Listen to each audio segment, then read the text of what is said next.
Kerala state service pensioners union Vadakkencherry 2 unit കൺവെൻഷനും നവാഗതർക്ക് സ്വീകരണവും സംഘടിപ്പിച്ചു. വടക്കഞ്ചേരി മയൂഖ ഓഡിറ്റോറിയത്തിൽ നടന്ന കൺവെൻഷൻ ജില്ലാ വൈസ് പ്രസിഡന്റ് എം വേലപ്പൻ ഉദ്ഘാടനം ചെയ്തു.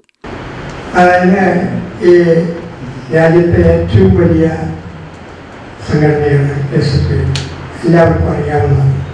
പക്ഷേ അതിൽ കുറച്ച് പേര് നമ്മളെ ഡെഡ് മെമ്പേഴ്സ് ആയിട്ടുള്ളെങ്കിലും ബാക്കിയുള്ളവരൊക്കെ തന്നെ വളരെ എനർജറ്റിക്കായി നമ്മൾ സഹകരിക്കുന്നത് എന്നുള്ളതാണ്. 60 വയസ്സ് കഴിഞ്ഞ ആൾക്കാരാണ് നമ്മൾ കൂടുതൽ ആൾക്കാർ. അതിൻ്റേതായ പ്രശ്നങ്ങൾ പലപ്പോഴും ഉണ്ടാവും.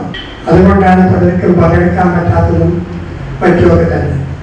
34 വർഷം കഴിഞ്ഞ് 35-ാം വർഷത്തിലേക്ക് സംഘടന നീങ്ങിക്കൊണ്ടിരിക്കുകയാണ്. 34-ാം വാർഷികം കഴിഞ്ഞു. അടുത്ത ബ്ലോക്കിൻ്റെ ആണെങ്കിൽ അത് ആവശ്യരി വെച്ച് ഗംഭീരമായി നടത്തി. കോങ്ങാട് വെച്ച് ജില്ലാ സമ്മേളനവും ഗംഭീരമായി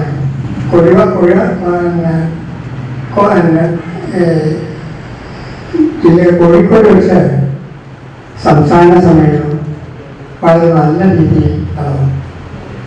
പക്ഷെ ഇവിടെയൊക്കെ ഉള്ള പ്രശ്നം ആൾക്കാരെ ഉൾക്കൊള്ളിക്കാനുള്ള സാഹചര്യമില്ല എന്നുള്ളതാണ്. യൂണിറ്റ് പ്രസിഡന്റ് എൻ രവിദാസൻ അധ്യക്ഷനായി. ഷെയ്ഖ് അബ്ദുൽ ഖാദർ പതാക ഉയർത്തിയതോടെയാണ് പരിപാടികൾ ആരംഭിച്ചത്. Unit secretary A Gangadharan, treasurer AR Ayyappan, MV Appunni Nair, Vijayakumari, block vice president A Chandran, secretary N Appukuttan തുടങ്ങിയവർ പ്രസംഗിച്ചു. എക്സൈസ് പ്രിവന്റീവ് ഓഫീസർ പത്മദാസ് ലഹരി ഉപയോഗവും പൊതുസമൂഹം എന്ന വിഷയത്തിൽ ക്ലാസ് എടുത്തു.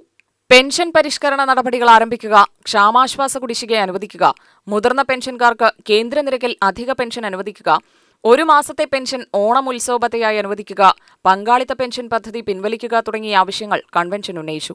UTV news, Palakkad.